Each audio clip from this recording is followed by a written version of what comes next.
علمکم باللہ باب ہے نبی اکرم صلی اللہ علیہ وسلم کے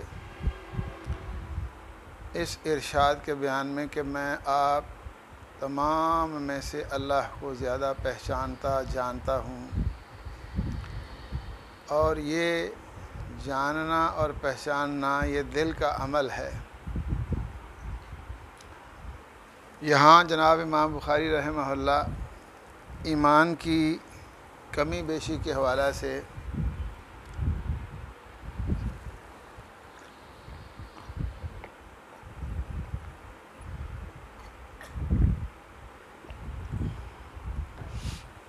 اپنے موقف کے ایمان میں کمی بیشی ہوتی ہے، ہو سکتی ہے، ہوتی رہتی ہے،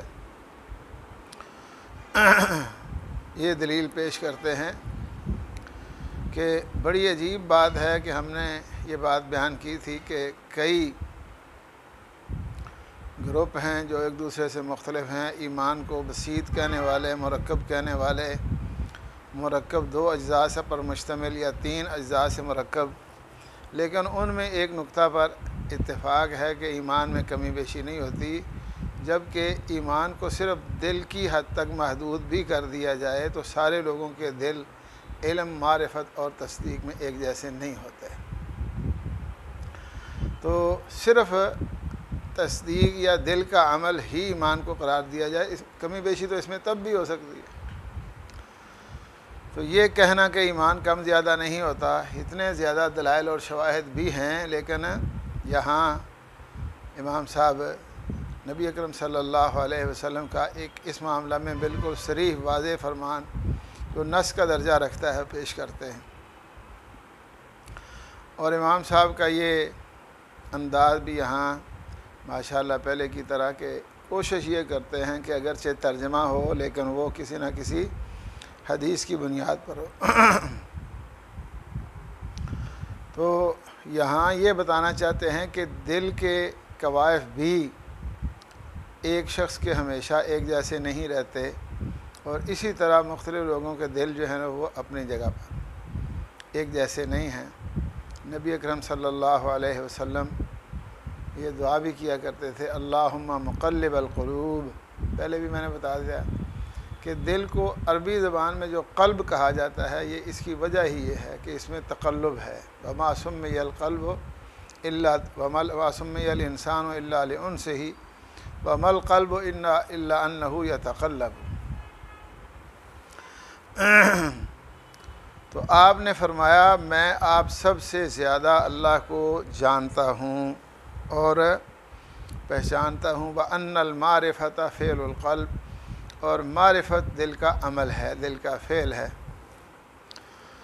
آگے امام بخاری رحمہ اللہ عمل کی اہمیت ایک نئے انداز میں بیان کریں گے کہ اس میں ایسی وسعت ہے لفظ عمل میں یا فعل میں کہ اس میں زبان کا عمل بھی آ جاتا ہے، دل کا عمل بھی آ جاتا ہے، اور جوارح کا عمل بھی آتا ہے، جبکہ تصدیق یا اقرار میں وہ وسعت نہیں ہے کہ اس میں ایمان کے تمام اجزاء کا احاطہ ہو سکتا ہو۔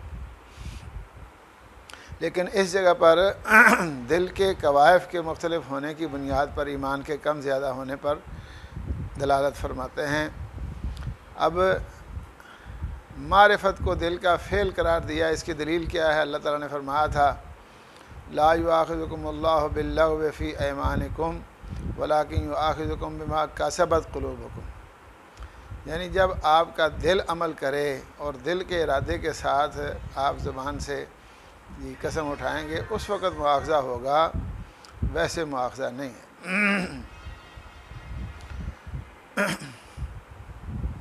اس سلسلہ میں جناب امام بخاری رحمہ اللہ نے جو حدیث پیش کی ہے اس میں بھی یہ بات بالکل واضح طور پر، میں نے اسی لیے کہا کہ نص کے انداز میں نبی وسلم کا یہ فرمان ہمارے سامنے موجود ہے۔ حضرت امام محمد بن سلام، یہ حضرت امام محمد بن سلام بھی کندی معروف ہیں، اور اکثر علماء کرام اس کو سلام کے لفظ یعنی لام کی تخفیف کے ساتھ پڑھتے ہیں، کیونکہ محمد بن سلام سے خود جب پوچھا جاتا تھا تو وہ سلام کی بجائے سلام ہی بتاتے تھے۔ تو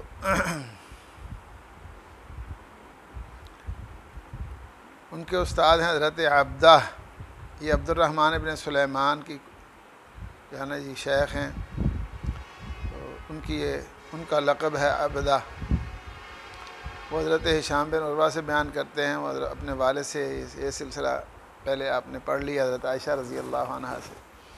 حضرت عائشہ کہتی ہیں کان رسول اللہ صلی اللہ علیہ وسلم اذا امرہم من الاعمال بما یطیقون، نبی اکرم صلی اللہ علیہ وسلم نے اسلام کا مزاج جو بتایا ہے وہ آسان ہے۔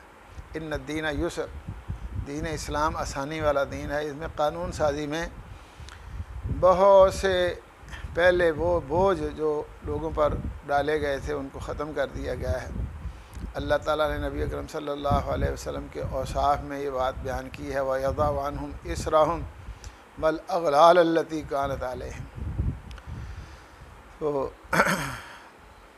نبی اکرم صلی اللہ علیہ وسلم جب کہیں عمال کو بھیجتے تھے تو ان کو بھی یہی کہتے تھے کہ بشروا ولا تنفروا یسروا ولا تعسروا، اور حضرت ابو موسیٰ اشعری اور حضرت معاذ کو جب بھیجا تھا ان کو بھی یہی کہا تھا بشرا ولا تنفرا یسرا ولا تعسرا۔ اور جس وقت صحابہ کرام نے مسجد میں پیشاب کرنے والے کو روکنے کی کوشش کی تو آپ نے ان کو روک دیا اور منع کیا اور فرمایا پانی لا کر اس کی صفائی کریں، انما بعثتم میسرین ولم تبعثوا معسرین۔ تو قانون سازی میں آسان پہلو یہ دین کا ایک ہمارا امتیاز ہے، اس لیے نبی اکرم صلی اللہ علیہ وسلم جو احکام ہوتے تھے وہ لوگوں کی استطاعت کیا تھا۔ اللہ نے بھی اسلام کا یہ مزاج بیان کیا ہے، لا نکلف نفسا الا وسعها لا یکلف اللہ نفسا الا وسعها۔ تو فرمایا جب حکم دیتے ان کو تو حکم دیتے اعمال میں سے ایسے اعمال کا یطیقون جس پر لوگ مسلسل عمل کر سکیں، جس کی وہ طاقت رکھتے ہوتے تھے۔ لیکن نبی اکرم صلی اللہ علیہ وسلم جب لوگوں کو سمجھاتے سکھاتے، واعظ تذکیر کی مجلس میں ارشادات فرماتے اور احکام جاری کرتے تھے تو بعض صحابہ کرام رضوان اللہ علیہم اجمعین اس وقت ہی یہ سمجھنے لگتے تھے کہ یہ ہمارے لیے زیادہ رعایت کی بات ہے، ہم تو بہت زیادہ طاقت رکھتے ہیں۔ جیسے پہلے حضرت عبداللہ بن عمر کے متعلق بیان ہوا ہے، انہوں نے کہا یہ ایک ہی ہوا ہے، ایک بندہ روزہ رکھے 29 دن اجر ایم ہی پیا لوے۔ تو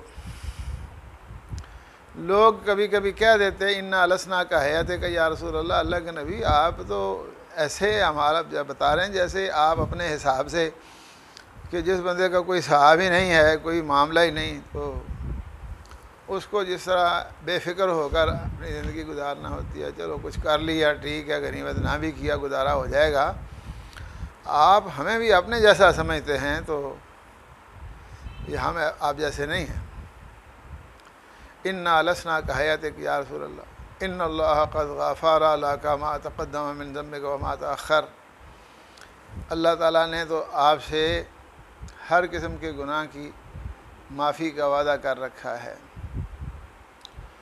اللہ اکبر، یعنی تمام ممکنات جو ہیں نا ایک انسان سے، انسان ہونے کی حیثیت سے جتنے بھی کام ممکن ہیں تو ان سے اللہ تعالیٰ نے، اب جس شخص کے ساتھ تعلق کی وجہ سے لاکھوں بھر کے صرف ہزاروں لوگ کہتے ہیں، ہزاروں نہیں لاکھوں بلکہ کروڑوں لوگ بغیر حساب کے جنت میں جائیں گے، اس کا کیا حساب ہونا ہے۔ اللہ اکبر۔ بعض لوگ یہ کہتے ہیں جی ذنب سے مراد نبی اکرم صلی اللہ علیہ وسلم کا جی اولا پہلو چھوڑ کر ادنا پہلو کو اختیار کرنا ہے یا افضل کو چھوڑ کر جائز کو ترجیح دینا، میں ایسی کوئی بات نہیں ہے۔ ٹھیک ہے لوگ کہتے ہیں حسنات الابرار سیئات المقربین، لیکن اس کا مطلب یہ ہے کہ اللہ تعالیٰ نے آپ کا حساب نہیں لینا۔ تو اس کا انداز ہے، ایک بات کرنے کا انداز یہ ہے۔ سر اللہ تعالیٰ قرآن جی میں فرماتے ہیں اتنبئون اللہ بما لا یعلم فی السماوات ولا فی الارض، اللہ کو ایسی بات کی آپ اطلاع دیتے ہیں جس کو اللہ تعالیٰ جانتا نہیں ہے۔ اب بظاہر کئی لوگ کہتے ہیں جی یہ کی مطلب ہے اللہ جانتا نہیں ہے، مطلب کہ بعض چیزیں ایسی بھی ہیں جن کو اللہ نہیں جانتا. اب ایک چیز ہے ہی نہیں تو اللہ کے علم کی نفی کا مطلب اس چیز کے وجود کی نفی ہے، علم کی نفی نہیں ہے. تو ایسے ہی یہاں بھی بات ہے کہ یہ مطلب اس کا یہ ہے کہ آپ کا حساب نہیں ہوگا. اس لیے ہمارے لیے ہمارے گناہوں کے مطابق، ہمارے حالات کے مطابق حکم جاری کیا کریں تاکہ ہمارے گناہوں کا کفارہ بھی ہو، درجات کی بلندی بھی ہو. اللہ اکبر. اور کچھ لوگوں نے تو باقاعدہ اس بات کا اظہار بھی کر دیا تھا. ایک نے کہا میں آئندہ ساری عمر ہر روز روزہ رکھوں گا، ایک لا افطر ابدا، کبھی نہیں چھوڑوں گا. دوسرے نے یہ کہہ دیا کہ انا فاقم اللیل ابدا فلا انام فلا ارقد، کہ میں آئندہ ساری عمر ساری رات قیام کیا کروں گا، سونے کے انکاری ہو گیا. اور تیسرے نے کہا انا لا اتزوج النساء، میں شادی نہیں کروں گا، دن روزہ رہتی قیام. تو ان پر بھی نبی اکرم صلی اللہ علیہ وسلم نے ناراضگی کا اظہار کیا تھا کہ آپ نے مجھے بائی پاس کیا اور نظر انداز کیا ہے، میری سنت کو چھوڑا ہے. اور فرمایا من راغب عن سنتی فلیس منی.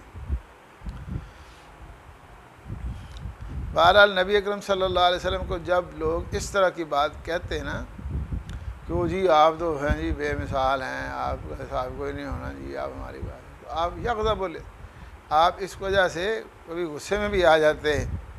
فَيَغْضَبُ حَتَّى يُعْرَفَ الْغَضَبُ فِي وَجْهِهِ. نبی اکرم صلی اللہ علیہ وسلم غضبناک ہو جاتے یہاں تک کہ چہرے میں بھی آپ کے غصے کا اثر اور غصہ جو ہے نا وہ محسوس ہوتا تھا، پہچانا جاتا تھا. پھر نبی پاک صلی اللہ علیہ وسلم کہتے اِنَّ أَتْقَاكُمْ وَأَعْلَمَكُمْ بِاللَّهِ أَنَا. فرمایا اللہ تعالیٰ سے سب سے زیادہ ڈرنے والا اور اللہ کو سب سے زیادہ پہچاننے والا میں ہوں. اور واقعتاً پہچان ہی بنیاد ہے.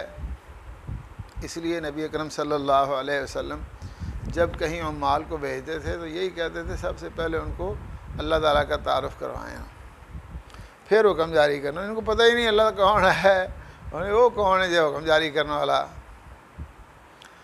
تو فرمایا پہچانتا بھی میں ہوں اور اس کے احکام کا احترام بھی سب سے زیادہ میں کرتا ہوں.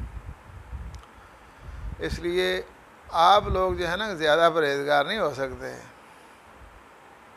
وہ واقعہ نا حضرت عائشہ رضی اللہ عنہ بیان کرتی ہیں کہ ایک خاتون میرے پاس آئی، اس نے یہ مسئلہ پوچھا کہ میرے خاوند نے بھیجا ہے اور سوال یہ ہے کہ اگر کوئی شخص رمضان میں صبح حالت جنابت میں کرتا ہے ایسے انداز میں کہ اگر وہ نہائے تو کھانے کا ٹائم نہیں ملتا، جبکہ نبی پاک نے فرمایا سحری کا کھانا کھاؤ، اس میں برکت ہے،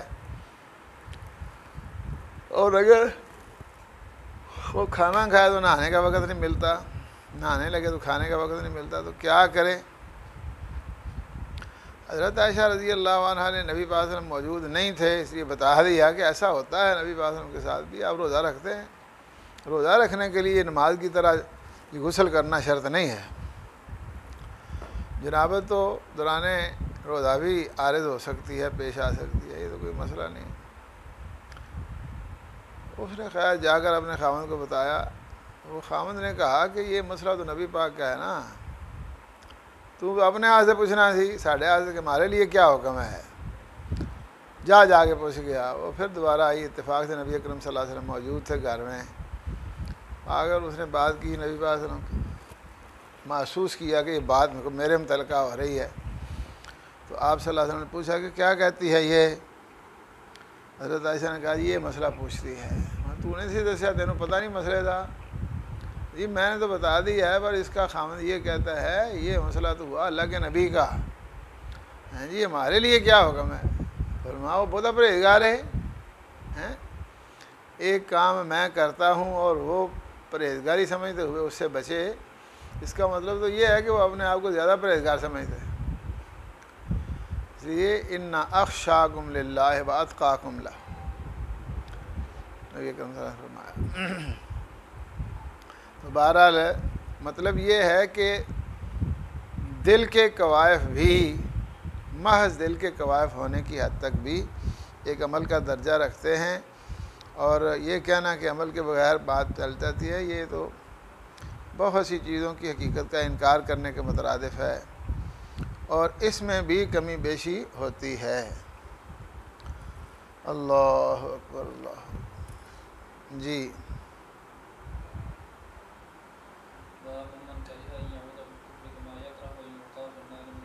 ہاں، یہ بھی ایمان کا حصہ ہے، بلکہ اس وصف سے دوسرے دو اوصاف کے ساتھ ایمان کی حلاوت حاصل ہوتی ہے، یہ بات پہلے ہو چکی ہے۔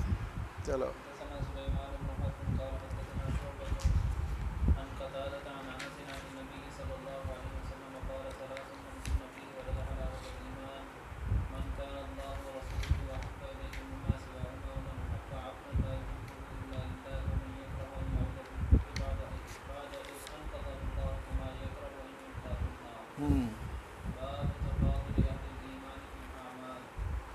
ہاں، اب پچھلے باب میں چونکہ یہ بات بھی بیان ہوئی کہ دل کے کوائف دل کا عمل ہونے کے ساتھ ساتھ مختلف ہوتے ہیں، ایک ہی آدمی کے مختلف حالات میں دل کی کیفیات بدلتی رہتی ہیں، مختلف ہوتی ہیں، اور بعض لوگوں کا دل ایسا ہے کہ جو واقعتاً کفر کو جگہ دینے کے لیے تیار نہیں ہوتا اور وہ نفرت کرتا ہے، اس سے ایمان کی حلاوت اور مٹھاس حاصل ہوتی ہے تو وہ ایمان کی طرف رغبت کرتے ہیں۔ تو اس سے کوئی آدمی یہ نہ سمجھے لو جی امام صاحب نے عمل سے جو ہے نا جی ایمان کا جز ہونے کے حوالے سے اظہار برات کر دیا ہے۔ انہوں نے کہا دل کے کوائف کی بنیاد پر ایمان میں کمی بیشی ہوتی ہے۔ یہ ہم نے بتایا کہ کمی بیشی دل کے کوائف کے اعتبار سے بھی ہے، لیکن یہ نہ سمجھیں کہ ہم اپنے موقف سے پیچھے ہٹ گئے ہیں، بلکہ اہل ایمان کے ایمان میں عمل کی بنیاد پر کم زیادہ ہونے کا بھی باقاعدہ ہمارا موقف ہے، اور وہ اپنی جگہ پر قائم ہے۔ اس لیے اب یہ جو لوگوں کی طرف سے ممکنہ اعتراض ہو سکتا تھا، جناب امام بخاری رحمہ اللہ نے اس کا ازالہ کرنے کے لیے یہ باب قائم فرمایا، باب و تفاضل اہل الایمان فی الاعمال، کہ مومن عمل کی بنیاد پر بھی درجہ ایمان میں ایک دوسرے سے مختلف ہیں، کم زیادہ ہے۔ جی